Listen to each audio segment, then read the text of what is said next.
Olá, pessoal. Meu nome é João e bem-vindo a mais um Vida Sob Controle. Toda semana eu trago aqui para vocês ou algum entrevistado ou alguma mensagem sobre o que a gente pode fazer para atingir a melhor versão de nós mesmos, tomar o controle e decidir o futuro das nossas vidas. Primeiro, muito obrigado por tu estar aqui me ouvindo enquanto tu está ou no trânsito, ou levando o cachorro passear, andando de bicicleta, arrumando a casa, ou seja lá o que é que tu está fazendo agora. A ideia é que juntos a gente consiga aqui crescer e se desenvolver com o conteúdo que eu trago para vocês. Hoje eu tenho um prazer enorme de estar aqui com um super amigo meu, colega de faculdade, pessoa com um dos maiores corações que eu conheço, John Gottfriedson. Eu estudei administração com o John, eu trabalhei com ele na mesma empresa por um período de tempo, e ao longo do tempo ele se tornou um super amigo meu. Hoje ele trabalha recrutando pessoas que têm interesse em trabalhar aqui na Europa, especialmente na área de TI. E como muitos de vocês me perguntam informações, dicas, dúvidas sobre como é que tu faz para trabalhar na Europa, como é que tu faz para te mudar para cá, eu resolvi trocar uma ideia com o John hoje e ver o que ele pode nos dar de dicas e informações sobre conseguir um emprego aqui na Europa. John, como é que tu tá, cara? Maravilha, estou muito bem. Primeiro, obrigado aí pelo convite. Fico muito feliz de poder ajudar todo mundo aí que está ouvindo. Então, uma grande alegria, prazer estar de novo aí conversando contigo. Valeu. John, tu quer explicar um pouquinho pra gente o que tu tem feito, o que tu tem trabalhado ultimamente? Claro, claro, com certeza. Vamos lá, então eu estou trabalhando já especificamente há alguns anos nessa área de recrutamento e seleção, né? Antigamente tinha um foco mais no Brasil, trabalhando dentro de empresas em Porto Alegre, né? Onde nós fizemos faculdade, estudamos juntos. Mas a partir do início do ano passado, início de 2018, eu comecei a trabalhar com algumas empresas da Europa, mais especificamente na Holanda, e posteriormente na Alemanha também, trabalhando especificamente fazendo o processo seletivo, né, recrutando e auxiliando essas empresas nos processos seletivos deles para a contratação de profissionais na parte de tecnologia. Então, a grande parte é desenvolvedores, testers, e managers, basicamente essas três áreas, assim. E, e desde então, desde o início do ano passado, tenho focado no mercado, então, europeu, auxiliando essas empresas, ah, aonde grande parte dessas empresas não tem muito uma preocupação em contratar profissionais locais, mas eles, na sua grande maioria, têm budget para contratar profissionais de qualquer lugar do mundo. Então, por isso a facilidade de poder trabalhar no Brasil. Hoje eu estou ainda aqui no Brasil, mas trabalhando remotamente para essas empresas, fazendo esse papel de recrutamento e seleção. Show de bola. Então, acho que é importante deixar claro para a galera que hoje estou trabalhando focado em contratar pessoas na área de tecnologia aqui da Europa, mas ali no Brasil tu também teve algum tempo de experiência com outras áreas, marketing, vendas, etc, certo? Exatamente, exatamente. Desde 2014, mais ou menos, até o início de 2018, eu trabalhei não só com TI, mas trabalhei também na área de marketing, RH, vendas, financeiro, né? Então, recrutando nessas áreas também. Mas a partir de 2018, o meu foco foi então na parte de tecnologia. Show de bola. E eu acho que também, então, uma das coisas que acontece é que a área de tecnologia é uma área que tem contratado muita gente de fora. Outras áreas também têm feito isso, mas é claro que cada um vai ter seu caso a caso, né? Então, quando é área de marketing, área de vendas, geralmente não vai haver uma regulamentação muito grande, mas quando a gente vai falar de áreas um pouco a parte disso, como direito ou área da saúde, por exemplo, cada uma delas tem regulamentações bem específicas, então talvez boa parte do conteúdo aplicado a si boa parte do conteúdo aplicado aqui não seja tão aplicável. Mas eu acho que na maior parte das áreas de negócio em si, o processo é bastante parecido. Uhum. Show de bola. Então, primeira pergunta, John. Quais são as principais diferenças, na tua opinião, do processo seletivo no Brasil e dos processos seletivos na Europa? O que muda? Uma das principais diferenças que eu tenho visto entre os processos e vagas no Brasil e vagas no exterior é que, por essas empresas no exterior estarem dispostas a realocar os profissionais do mundo inteiro, eles querem um profissional que preencha assim todos os requisitos e que seja o melhor profissional que eles possam contratar, né? Porque eles podem contratar de qualquer lugar, né? Já muitas vezes uma vaga específica numa empresa aqui no Brasil, normalmente, na minha experiência, as empresas tinham mais a tendência de querer contratar na própria cidade, né? Então, restringiu um pouco o pool de candidatos que existia, né? Em vez de existir, sei lá, 1.000 candidatos aqui em Porto Alegre, no mundo tu vai encontrar 45.000 com a mesma qualificação, os mesmos requirements da posição, né? Então essa é uma das principais diferenças assim que eu tenho visto, essa seriedade das empresas de fora em procurar o melhor profissional que eles podem em termos global, né? Outra grande diferença que eu tenho visto, e daí de novo da minha experiência que eu tinha aqui no Brasil antes de 2018, era que a grande maioria das posições e das vagas que eu tinha para contratar aqui, tinha muito uma preocupação com ter certificações na área, ter diploma, uma formação específica e tal. E muitas vezes, nessas vagas, a grande maioria das vagas que eu tenho trabalhado na Europa, eles nem perguntam assim se tem muitas certificações, diplomas, eles olham, com certeza, isso é muito válido, mas eles se preocupam muito mais em o profissional demonstrar que tem a experiência naquilo, que foi exposto a situações naquela área, que teve vivência nisso, não só um certificado um curso, né, algo teórico, mas sim a vivência naquilo, né. É claro que quando a gente Eu fala acho sobre a questão de realocação em si, daí é importante ter o diploma, porque muitos países, precisam, né, requerem que o profissional tenha um diploma, tenha uma qualificação mínima para eles darem o visto de trabalho, etc. Mas no que tange a parte da empresa, muitas vezes eles não se preocupam tanto com isso. Eu acho que tem alguns pontos bem bacanas que tu toca aqui. O primeiro deles é que eu troquei uma ideia com um amigo meu, o Lucas, no último podcast, falando sobre autossabotagem na carreira. Uhum, Pessoas que querem aplicar para vagas, pessoas que querem começar a subir na carreira, mas elas acham que não estão uhum, prontas.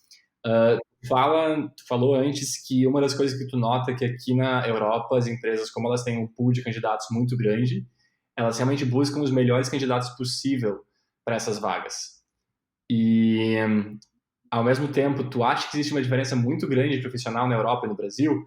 Porque, na verdade, eu acho que o fato de a gente estar buscando profissionais no Brasil para virem para cá significa que, na verdade, os profissionais do Brasil são já qualificados o suficiente, são muito bons para competir aqui com os profissionais aqui da Europa, né? uhum. Não, com certeza. Eu mesmo, nesses últimos meses, o meu foco tem sido a América Latina. Então, tenho buscado profissionais tanto Brasil quanto Argentina, Colômbia, Chile e Uruguai, basicamente. E então, sim, com certeza, o Brasil hoje é reconhecido no mundo, não só na Europa, mas Canadá, Estados Unidos também, como um país com um nível técnico, uma qualificação técnica muito boa, né? Então, muitas vezes os profissionais já têm a experiência que eles precisam, né, para fazer esse movimento, mas estão preocupados em ter mais certificações, em colocar mais coisas no currículo, quando na verdade não não é tão preciso, né? Então, muitas vezes a vivência em si, a exposição na área é muito mais importante do que ter uma qualificação, um certificado de mais 1 ano, mais 2 anos, e etc. Eu acho que o ponto que tu bate aqui também é interessante, que se tu fosse dar uma dica, por exemplo, de currículo, Uhum, uma das coisas que a gente fala bastante aqui, minha opinião, pelo menos, é que, como tu comentou, certificações não são coisas que as empresas daqui buscam, analisam, nem valorizam, na verdade. O que elas buscam realmente são pessoas que entregaram resultado. hum, Então, a minha sugestão sempre, quando uma pessoa monta o currículo, ao invés de pegar e dar uma lista de tarefas que ela cumpria, ou de atividades que ela fazia, ou de cursos que ela recebeu um certificado, é focar muito mais em que tipo de resultado, em que tipo de fato, resultado ela conseguiu entregar para a empresa que ela uhum, trabalhou. exatamente. Eu creio que, eh, um grande diferencial, assim, na questão de currículos é tu colocar a tua experiência aquilo que tu realmente entregou, né, os entregáveis, assim. Então, projetos em específico em que tu era o responsável, e quantas pessoas estavam junto contigo, né. Então, às vezes o cara é um Android developer e estava responsável por tocar um aplicativo e tal, mas o cara tinha mais 25 Android developers junto com ele, tá. Então, qual foi a participação dele, né. Então, colocar, assim, bem descrito, né, o que que foi o resultado do teu trabalho, as tuas entregas, né, eu creio que isso é um dos grandes diferenciais. E outra questão que eu penso muito nessa parte do currículo, né, de montar um currículo, é tu também entender o que que tu tá buscando, né. Eu pela minha experiência, assim, quando no final de 2017, no segundo semestre de 2017, que eu comecei a pesquisar e procurar essa questão mais de poder trabalhar com foco na Europa e não no Brasil, e também trabalhar remoto. Eu passei 6 meses pesquisando oportunidades, empresas, para entender o que eu estava querendo, o tipo de cultura de empresa que eu estava querendo trabalhar, o tipo de posição que os caras estavam querendo contratar, quais eram as qualificações, as experiências que esse profissional tinha que ter. E a partir disso eu entendi, bom, eu quero trabalhar então com isso, isso e isso para empresas da Europa, no caso remoto, né, no meu caso. Mas então eu comecei a ver, bom, da minha experiência até hoje, eu já tenho isso, isso e isso que essas empresas estão buscando. Beleza, então eu vou ressaltar isso no meu currículo, porque várias empresas colocaram que querem alguém que tenha atuado nessa área ou com esse tipo de situação.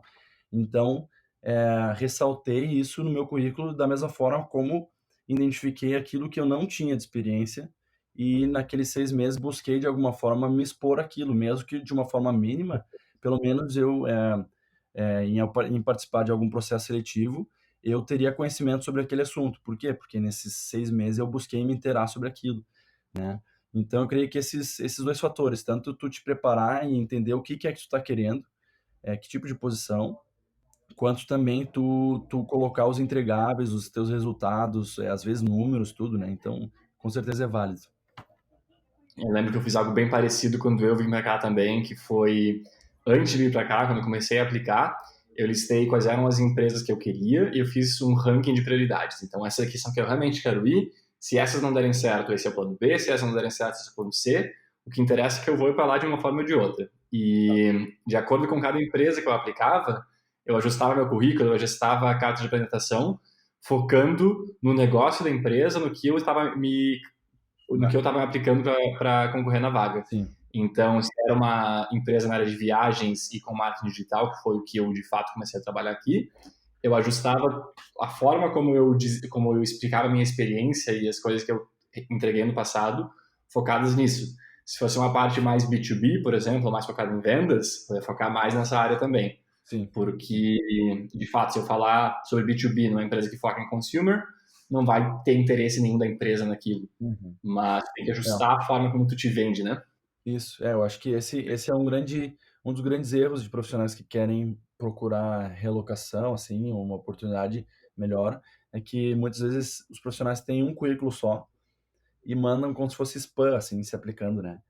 Quando na verdade deveriam fazer justamente o que tu falou, né? De para cada posição, para cada área, tu customizar o teu currículo. É claro que tu nunca vai mentir, tu nunca vai adicionar informações que não sejam verdades, Não, né? exato. Mas tu utilizar das palavras e da tua experiência para ressaltar umas coisas num currículo e outras coisas em outros, né? Então, com certeza, muito boa essa dica. Show! E a gente falou antes, um segundinho, sobre autossabotagem, profissionais que acham que não estão prontos ou que tem aquela impressão, às vezes, de que não, mas como é que eu vou ir para a Europa trabalhar? Porque a galera que trabalha na Europa, trabalha nos Estados Unidos, onde quer que seja, deve ser uma galera muito incrível, muito foda, eu não sou bom o suficiente para competir com eles. Como é que tu faz para saber, John, se tu tá pronto para aplicar para uma vaga fora? Cara, eu creio que a primeira forma de tu saber é tentando, né?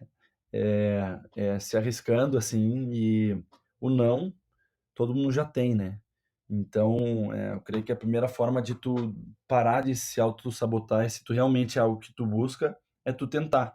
E é claro, como a gente falou a questão de tu se preparar antes, né? Talvez a pessoa se frustre por tentar e não ter um retorno, ou não ser chamado para uma entrevista, porque talvez a pessoa não se preparou, né? Não se organizou o currículo, uma carta de apresentação, tudo isso, né? Mas eu creio que a primeira forma de sair dessa inércia e dessa autossabotagem é tu te expor a isso, né? Porque independente de ser contratado ou não, isso serve como experiência, né? Para tu adquirir cancha, assim, digamos, né? Para saber que tipo de experiência como é que é o approach dos caras lá fora, se eles são mais pessoais ou menos, né? Se eles focam muito mais no profissional ou se eles dão espaço para tu falar de quem tu é também, mais do lado pessoal. Então eu creio que esse seria a minha primeira dica, assim, para quem está na dúvida se está pronto ou não, seria se expor, né? Então, uma das questões, por exemplo, é o inglês, tu saber se tu está pronto em relação ao inglês, né? Então, ontem mesmo eu entrevistei 2 profissionais que o inglês deles, eles, né, tinham um nível médio, digamos assim, intermediário de inglês, conseguiam se fazer entender, mas né, era longe de um nível, assim, fluente, com certeza não, né, e avançado também não. Faltava uma fluidez, né, não é nem fluência, é uma fluidez na comunicação. Então tinha alguns erros de gramática, de tempo verbal, etc. Então, quando esses caras são expostos num processo, né, pelo menos todas as empresas com quem eu trabalhei, eles tinham muito interesse em dar um feedback para o candidato, né, inclusive para os 2 que eu entrevistei ontem, eu falei: "Olha, infelizmente o termo de inglês não está no nível que nós estamos procurando os profissionais, etc, etc. Então, minha recomendação seria de, se tu puder investir em estudar, em praticar, se tu tiver 15 minutos por dia com alguém que seja nativo ou um professor de inglês que tu possa todos os dias falar, como se fosse uma imersão mesmo, né, para se desenvolver, daqui a 2, 3 meses talvez tu esteja pronto. Inclusive, nós já contratamos profissionais com esse feedback, né, de 4, 5 meses depois, o profissional entrar em contato e falar assim: "Ó, cara, me dediquei muito para o inglês, eu estou pronto. Nós entrevistamos o cara passou em todo o processo seletivo e foi aprovado. Então, creio que é uma das formas de deixar de se sabotar é tu se expor e ver o que tu vai receber de feedback, né? Concordo 100%, foi a mesma coisa que a gente falou no último episódio também. E sobre o inglês também, uma coisa que eu percebo é que, de fato, como tu falou, vai fazer uma entrevista mesmo que tu não tenha certeza que o teu inglês está pronto. Uhum. Porque o que eu vejo de muita gente é que eles acham que que o inglês não está bom, que eles não têm um inglês bom o suficiente, mas daí eles chegam na hora e eles veem que eles têm um inglês bom o suficiente para se comunicar, para conversar. Talvez vão ter erros gramaticais, até algum erro que outro, o que é Isso, normal, todo mundo comete sem erros. dúvida. Eu cometo erros aqui em português falando contigo, eu falo e percebo isso logo em seguida. E o que acontece é que tu também, depois que tu te muda, em questão de alguns meses, Uhum. questão de algumas semanas, realmente, é tanta exposição ao inglês o dia todo que tu vai naturalmente pegar e entrar mais no de deixar isso ficar uma coisa mais automática, né? Uhum. Praticar e melhorar a É, qualidade do inglês. exatamente. Então, eu tenho colegas meus, por exemplo, que se mudaram para cá com um inglês realmente bem ruim, mas eles eram muito bons tecnicamente, que a empresa decidiu dar uma chance, tipo, Isso, ok, vem para cá, e a gente sabe em questão de alguns meses tu vai estar bom no inglês, e a empresa, inclusive, pagou o curso de inglês para eles aqui na Europa, exatamente. porque eles requeriam, de fato, esse profissional trabalhando conosco. Uhum. Então, isso é uma possibilidade. E outra coisa que eu adicionaria também no que tu falou sobre, de fato, te arriscar, aplica e testa, o que eu costumava fazer, como eu falei antes, eu ranqueei as empresas, né? Uhum. A, B, C, D, E, o que eu queria mais e o que eu queria menos. E aí, quando eu estava mais inseguro, o que eu fazia era, eu tentava entrar em contato com as empresas que eu tinha menos interesse. Elas eram minha forma de testar e de me sentir mais confortável de criar cancha, como tu falou. Sim, E aí, assim que eu estava mais confortável, sabia o que estava acontecendo, beleza, agora a gente vai lá pro topo, agora a gente vai para aquelas que eu realmente quero. E no fim, eu acho que é realmente uma estratégia de vendas. Tu tem que entender como é que tu deve fazer para vender a ti mesmo. Tu é teu próprio produto, tu tem que entender como é que tu faz para te vender, né? exato, exatamente. Show de bola. Uh, John, quais são os principais diferenciais buscados aqui na Europa comparando com o Brasil que tu nota? Essa é uma boa pergunta. É uma boa pergunta. Eu creio que nesses esses clientes assim específicos que eu estou trabalhando hoje, que são mais focados em Amsterdã, muito do que eles estão procurando é a cultura. E daí é algo meio subjetivo falar de cultura, mas tá na moda, então acho que a galera entende no geral. Mas uma pessoa que tem assim o mindset da empresa, né? A forma de pensar, a cultura, né? Se adaptando ao formato, né? Da cultura. Porque às vezes tu encontra profissionais que são muito bons tecnicamente, têm uma qualificação assim espetacular, mas daí quando no que tange a questão comportamental e o cultural fit, que as empresas chamam, daí não fecha. Uhum. Então a empresa prefere contratar alguém que tenha o cultural fit e que não tenha tanto técnico, então daí desenvolva, né? Do que o inverso, do que alguém que não tem o mindset da empresa, a cultura, mas tem o técnico, porque normalmente é muito mais fácil tu desenvolver a área técnica do que tu desenvolver o comportamental da pessoa, né? E eu creio que hoje no Brasil as empresas têm se despertado para isso já não, assim, não é algo tão recente. Eu acho que já tem alguns anos que as empresas têm também despertado para essa busca, assim, específico, não só buscar um cara que feche os requisitos técnicos, mas o formato de pensar da empresa, né? Não poderia concordar mais contigo. Eu vejo na empresa que eu trabalho que, de fato, questões técnicas são importantes, mas quando tu passa em um certo threshold para tua vaga, beleza, a partir daí a gente sabe que a gente pode desenvolver a pessoa na empresa, a gente pode, enfim, pagar um curso, fazer alguma coisa a mais, mas a questão cultural, a gente tem uma regra no nosso caso que se alguém do time achar que a pessoa não bate a cultura da empresa, é um no-go, a gente não vai adiante com essa pessoa no processo seletivo. Porque, de fato, a gente já cometeu esse erro no passado, contratar pessoas que não batiam com a cultura da empresa, a gente achou que isso ia mudar com o tempo, e aconteceu, foram experiências ruins, a pessoa fica pouco tempo na empresa, teve que sair, e gera sempre um clima ruim no final, né? Então, a gente aprendeu, acho, com esses erros no passado. Uhum. Show, a gente falou antes um pouco sobre montar currículos, sobre diferenciais, sobre diferença de processo seletivo, questão do inglês, questão de se arriscar. E aí chega na hora da entrevista. Tu te aplicou, tu conseguiu passar da primeira parte, primeiro funil, e tu chegou numa primeira entrevista. O que está sendo avaliado nessa entrevista? Quais são as dicas para quem está sendo entrevistado? Cara, normalmente, e daí também de praticamente todos os clientes e as empresas com quem eu trabalho hoje, seja a Holanda, Alemanha e Suécia, o approach dessa primeira etapa ele é meio que o mesmo. Ele é foco nessa parte que a gente acabou de falar, de cultura, de motivação, de comportamento. Normalmente eles nem entram tão assim a fundo numa parte técnica já no início, tirando algumas empresas que daí tem um teste que às vezes é remoto como uma primeira etapa, mas assim, Uhum. normalmente a primeira etapa é uma entrevista até com o RH da empresa, focando nisso, né? Então a minha dica e que muitas pessoas ainda não fazem, mas é tu fazer o teu tema de casa, né?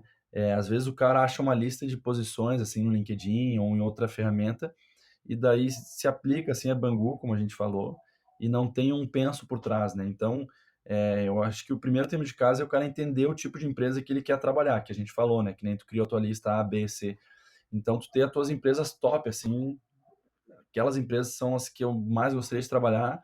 E a partir disso, se for chamado para uma entrevista, cara, tu vai ler tudo que os caras tiverem de material na internet, tu vai entrar no Glassdoor, tu vai entrar no LinkedIn, tu vai entrar no Facebook dos caras, tu vai ver o que é a cultura deles, tu vai ver o que são os valores, se os caras têm vídeo, hoje tem ficado mais comum empresas fazer vídeo sobre a cultura, sobre o ambiente, como é que é trabalhar dentro da empresa, então olhar o YouTube também. Então essa seria a minha primeira dica de como se preparar para a primeira entrevista, digamos assim, seria fazer esse tema de casa, né, de conhecer o que é que a empresa faz, o produto, se é um produto, se é um serviço e etc. Concordo. Eu vejo. Até eu posso te descrever, na verdade, como é que é o processo na Find Hotel e ver se tu vê que na média são parecidos. No nosso caso, o que acontece é que a pessoa se aplica. Tem diferença, na verdade. Se a pessoa se aplicar no site, a gente tem um processo. Se o recrutador for atrás, a gente tem outro processo. Mas, geralmente, se a pessoa se aplicar no nosso site, a gente vai ter o recrutador entrando em contato no início e checando exatamente o que tu comentou. Questão cultural, se a pessoa, de fato, tentou entender o que a Find Hotel faz, sabe explicar o porquê que ela tem interesse em entrar na empresa, tenta também entender alguma expectativa salarial, coisas bem iniciais. E a partir disso, o nosso recrutador nos dá uma ideia e a opinião dele, se ele acha que faz sentido ir adiante com essa pessoa ou não. Aí, a partir daí, a gente tem um processo que geralmente vai bem rápido, inclusive, que é uma nova entrevista com a pessoa da área, o líder da área, para entender um pouco mais tecnicamente da pessoa, se faz sentido ou não faz sentido. Geralmente, a gente manda também um case para a pessoa resolver em casa. Uhum. Nada mais um teste para conseguir entender mais a parte lógica dela, a parte de negócio dela, a parte técnica também, e ver se de fato Sim. faz sentido, se ela consegue entender a nossa forma de pensar. A partir daí, se passar adiante, a gente gostar, a gente faz uma coisa que eu acho muito bacana, que a gente chama de Assessment Day. Então, se a pessoa mora aqui em Amsterdã ou em algum lugar próximo, ela vai passar uma tarde, umas 6 horas no escritório conosco, fazendo também algum case junto conosco para ver se ela gosta da cultura da empresa, se a gente gosta de trabalhar com ela também, se o time interage de uma forma boa, e também ver algumas outras últimas questões técnicas, se fazem sentido. Tudo isso dando certo, a gente tem um último bate-papo para organizar os últimos detalhes e a pessoa é contratada. E se a pessoa é remota, a gente faz esse assessment day à distância também, sem problema nenhum. Então, a pessoa fica conectada por chat durante todo o dia. A gente vai trabalhando, ela faz várias videoconferências com pessoas de diferentes times da empresa. Assim, ela tem a oportunidade de conhecer várias pessoas diferentes, trocar uma ideia, tirar as dúvidas dela, ver se ela bate com a cultura da empresa também, se ela gosta da nossa cultura. E assim a gente vai adiante. Tu vê isso acontecendo em outras empresas também? É mais ou menos Sim, isso? o processo é similar. Claro, cada empresa varia um pouco, mas compartilhando um dos processos de uma das empresas que eu estou mais focando agora, ele é similar também, mas justamente eles têm uma call rápida de uns 30 minutos, com uma primeira etapa também, planeamento de cultura, como eu falei, motivação, remuneração, etc.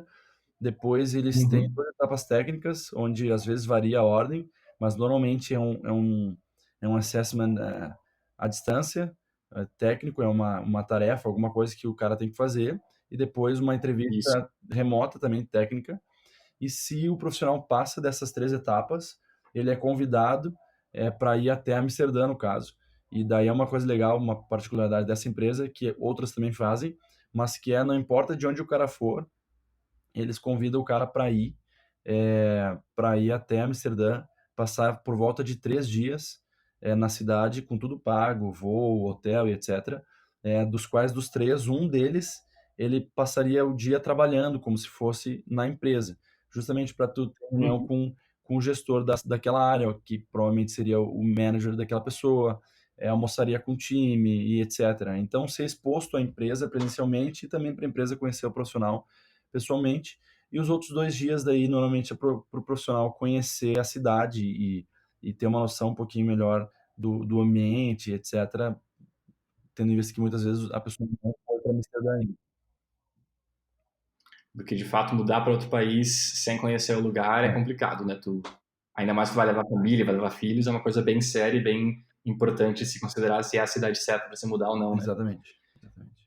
Show de bola! Uma dúvida que eu recebo com muita frequência, e eu sei a resposta, mas vou te perguntar, na verdade não tem resposta, só uma palavra, 2 palavras. Passaporte europeu é necessário? Não, não é necessário. Facilita para o lado da empresa, no sentido de que a empresa não tem que pagar pelo processo de visto, mas não é necessário. Não é assim, eu hoje não tenho nenhum cliente que diz que só contrata gente é, com passaporte europeu ou algo do gênero. Já tive, claro, por motivos específicos, daí eles queriam alguém de tal área, mas hoje o normal não é. Então, todas as empresas com quem eu trabalho, eles dão visto, eles pagam todo o processo de visto e de realocação para o profissional contratado e para a família.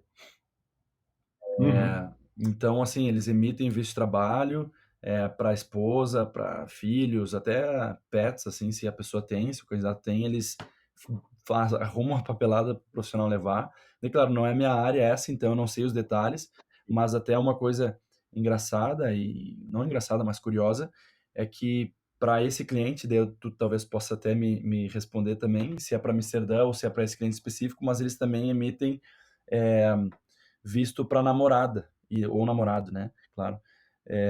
Não necessariamente para a esposa ou o marido, mas então isso é algo interessante, porque às vezes tem gente que está aí 4, 5 anos de namoro e não tem uma perspectiva assim de casar efetivamente no papel, mas querem continuar junto e, se possível, até relocariam juntos, né? Então, para esse caso, para Amsterdã em específico, é, essas empresas com que eu trabalho, eles emitem também o visto para o parceiro, independente de ser um parceiro no papel ou não. Sim, eu vejo isso acontecendo e eu acho que tem alguns pontos bacanas que tu tocou ali, que de fato acho que muda de empresa para empresa. Na média, não precisa ter passaporte europeu. Uhum. Algumas empresas eu percebo nos grupos que eu acompanho que eles dizem: para essa vaga eu não patrocino visto, para essa vaga eu patrocino. Então, geralmente, dependendo do quão sênior tu vai ser, eles vão ter mais interesse em patrocinar ou não. Do quão difícil é encontrar um profissional naquela área, né? Eles vão ter mais interesse em patrocinar o visto ou não. Isso. E sobre a questão de Amsterdã, isso sim é uma regra da Holanda, que aqui na Holanda tu não precisa ser casado para poder patrocinar o visto do teu parceiro. Então, o que acontece é que tu tem que comprovar com fotos, documentos, enfim, criar uma história que comprove que tu e essa pessoa estão juntos há mais de X tempo. Eu não sei dizer quanto tempo é especificamente, Nice. mas não precisa ser casado.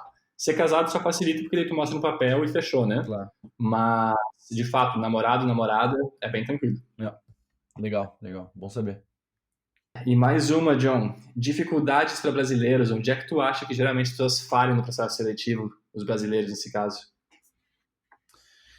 Cara, é, Qual é o ponto que eu bloqueia? diria assim, duas coisas que os brasileiros nessa minha história assim com isso têm falhado.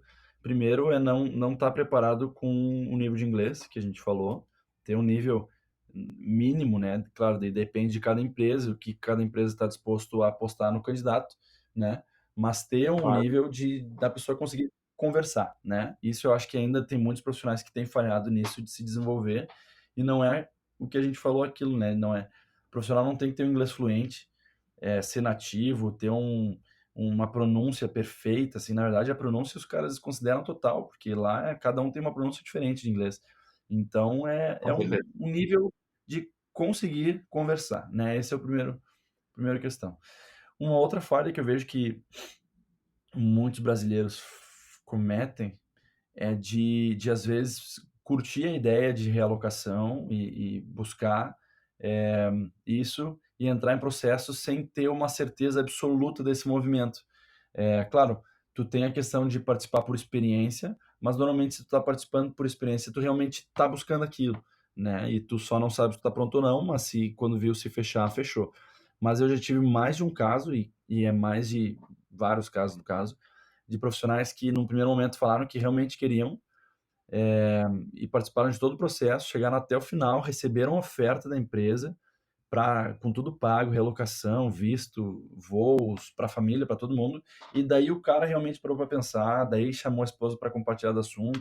Então, já ouvi de tudo, já ouvi desde o cara que se deu conta que não era o momento até a esposa disser que era ou ela ou a oportunidade, né? E obviamente o profissional escolheu a esposa em vez da oportunidade.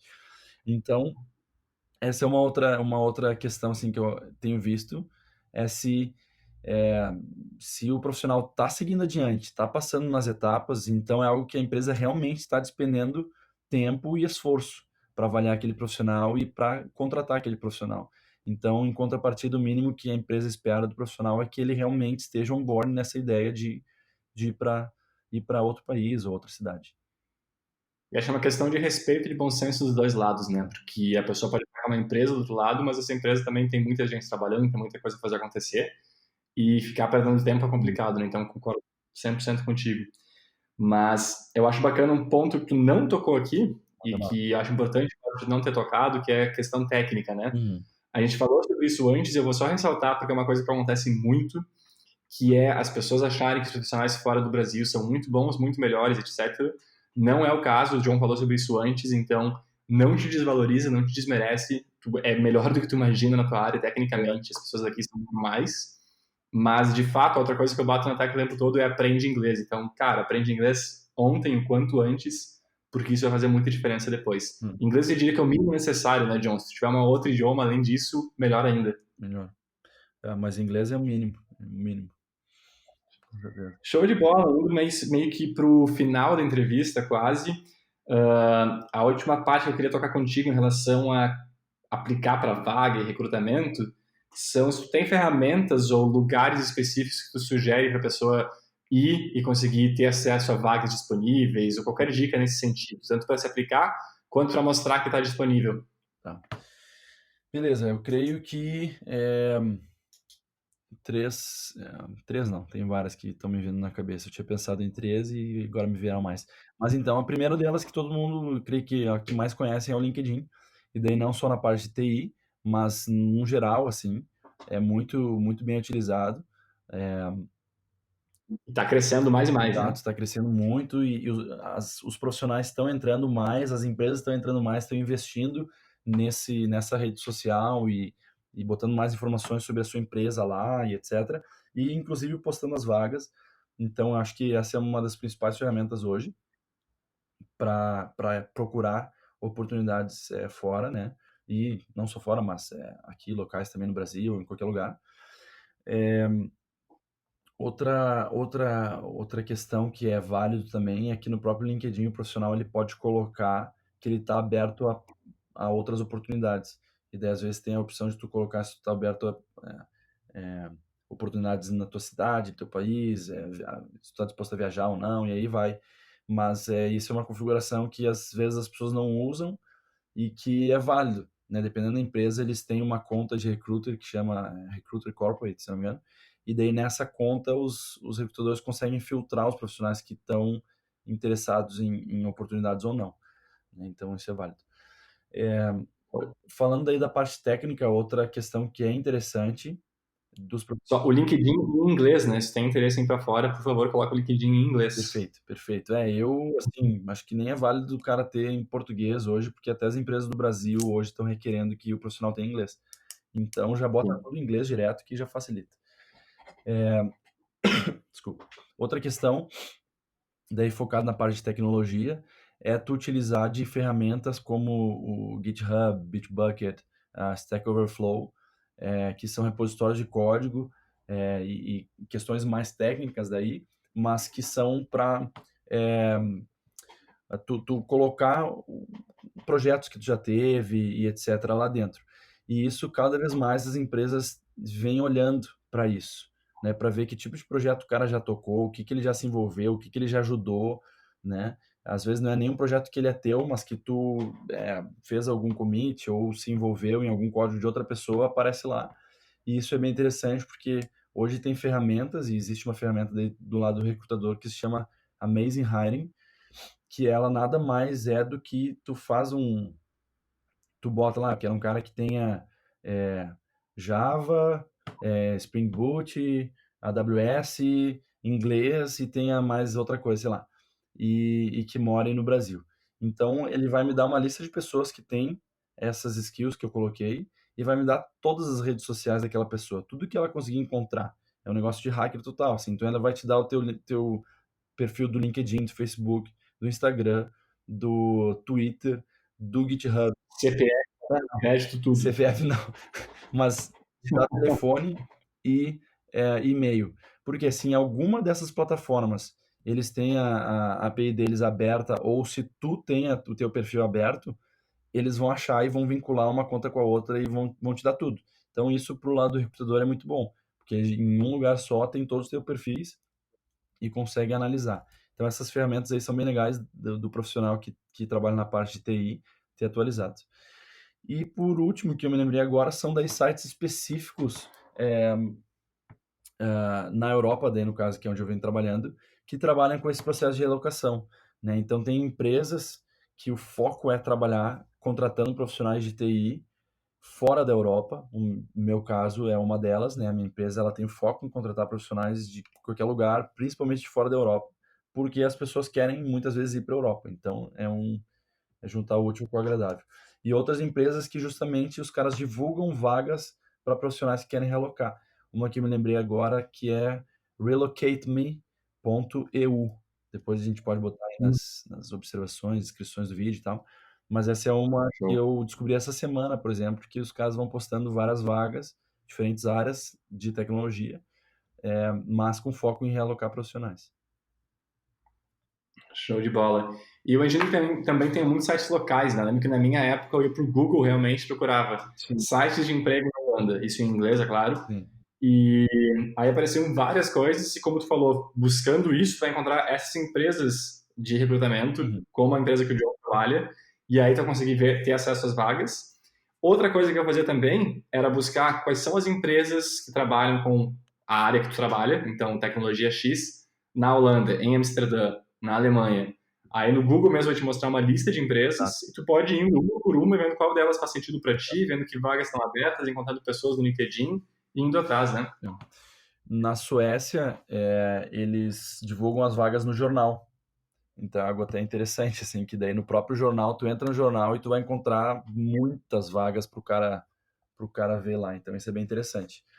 E bem o que tu falou, uma coisa que eu fiz também na minha época, quando eu estava procurando algo fora, foi de entrar no GPTW, e até inclusive para pessoas que estão procurando oportunidades aqui no Brasil, mas entrar no GPTW e procurar a lista das melhores empresas para se trabalhar no Brasil, ou no Rio Grande do Sul, ou em São Paulo, e daí dividem por área, né, setor de tecnologia, indústria, médio porte, grande porte, e daí tu procurar nessas empresas e daí entrar uma por uma. Eu fiz isso já, mais de uma vez antes de entrar em uma por uma dessas empresas, olhar a parte de carreiras, o que os caras tinham de oportunidade.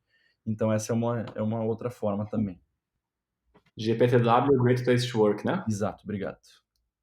Show. E eu acho que uma última parte para finalizar a parte de recrutamento, que eu acho bem válido, é que muitas pessoas parecem tipo estar desesperadas para encontrar um emprego. Eu acho que isso é uma atitude ruim. A empresa percebe que tu está desesperado e ela parece que tipo tu está aceitando qualquer coisa, isso não é uma atitude boa. Mas a outra coisa é que mesmo que tu receba uma oferta e mesmo especialmente antes de aplicar, dá uma olhada no Glassdoor, né? Que tem muitos reviews de funcionários da empresa e podem te dar uma ideia um pouco melhor sobre cultura e coisas assim. Porque acontece muito de entrar numa empresa que não bate nem um pouco a cultura contigo, tu vê que eles estão num momento ruim em relação a pessoas lá dentro e pode não ser a melhor opção para ti naquele momento, né? Então sempre vale a pena dar uma olhada nesses reviews. É, não, com certeza. Isso creio que faz parte aí do tema de casa, de quando o cara está se aplicando e até iniciando um processo é de tu olhar essas ferramentas. Com certeza. Show! E aí a gente terminou, a pessoa foi contratada, mas antes disso ela tem uma dúvida. A gente tocou um pouquinho nisso antes, mas enfim, se tu puder dar um overview também. Depois da contratação, como é que é a parte de realocação, mudar a família, mudar para outro lugar, o que a empresa faz, o que a empresa não faz? Sim. Bom, no meu caso, e daí as empresas com quem eu tenho trabalhado, elas auxiliam todo o processo, desde de repartir que tipo de documentação o profissional e a família precisam ter para dar início à papelada do visto, né? E daí não é nem, no meu caso, nas minhas empresas, não é nem algo que o profissional vai fazer esse processo por conta, mas ele vai juntar a papelada e vai mandar para a empresa, e é a empresa que vai dar o processo, eles que vão pagar por isso. Então, é a empresa que dá início a isso. E nesse meu caso, as empresas também elas oferecem, tem um setor específico de auxílio à relocação. Então, os caras vão entender no detalhe, assim, cara, tá, tu é casado, tem 2 filhos, tá. O que que a tua esposa faz? Que área ela trabalha, o que que ela está fazendo da vida? Quando viu, a gente consegue até ajudar ela a procurar alguma coisa na área, já dar uma direção. Da mesma forma, as crianças, às vezes os filhos têm uma idade que já vai para jardim de infância ou colégio e tal, então eles já começam a te indicar, como é que funciona o processo de colocar a criança no colégio.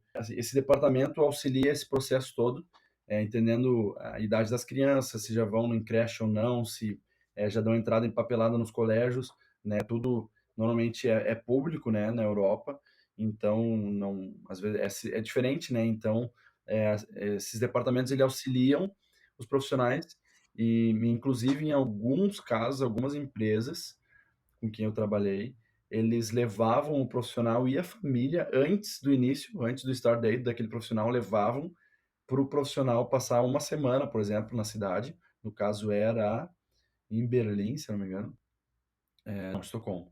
E levava o profissional para lá para ele conhecer a cidade com a família, conhecer os bairros, ter uma noção um pouquinho maior, porque daí a pessoa ia começar a procurar aluguel, e claro, tudo auxiliado por esse departamento, né? Mas aquele bairro que a gente visitou era muito legal, vamos procurar um apartamento ou uma casa naquela região, né? Então eu creio que na grande maioria, e daí da minha experiência, essas empresas estão preocupadas em fazer um processo o mais assim smoothly possível, né? O mais soft, suave, sei lá a tradução disso, Uhum. mas gerar a melhor experiência para o profissional e para a família, tendo em vista que o mindset da empresa, assim, cara, se eu manter a família desse cara e esse profissional feliz, ele vai entregar o melhor, vai entregar o melhor trabalho que ele pode entregar trabalhando aqui conosco. Então, eles têm esse mindset aí. Então, normalmente, o profissional não se sente muito sozinho. E daí, claro, essa é a minha experiência. Eu sei de empresas que são diferentes, que deixa o cara mais largado, assim, entrega o que, que ele tem que entregar de papelada para o visto e etc.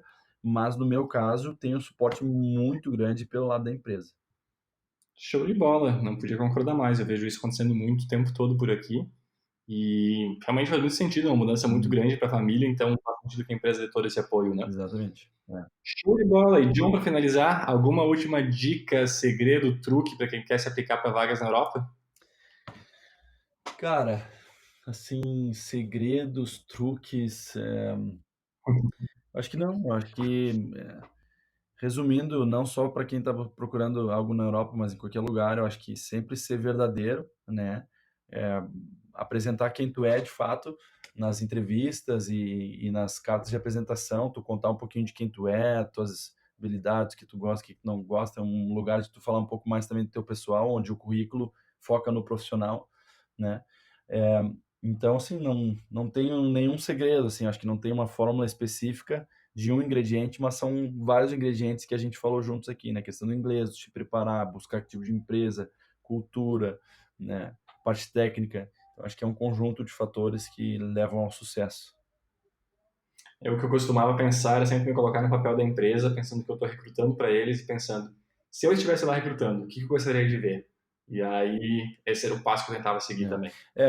Faz sentido, faz sentido. Às vezes a gente encontra profissionais que se aplicam numa vaga, mas não viram o que está escrito de requirements ali na posição e a pessoa não tem nenhum deles, né? Então, acho que vestir esse papel do recrutador e pensar assim, o que que esse cara vai me avaliar quando eu for ser entrevistado?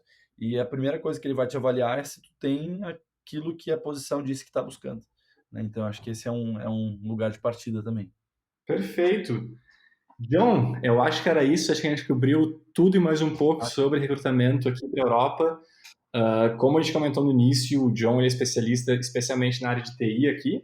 E também a gente ressaltou que provavelmente várias áreas de negócio, marketing, vendas, os casos são muito parecidos. A área de TI tem sido a área de TI tem investido muito em profissionais fora da Europa, mas não é a única.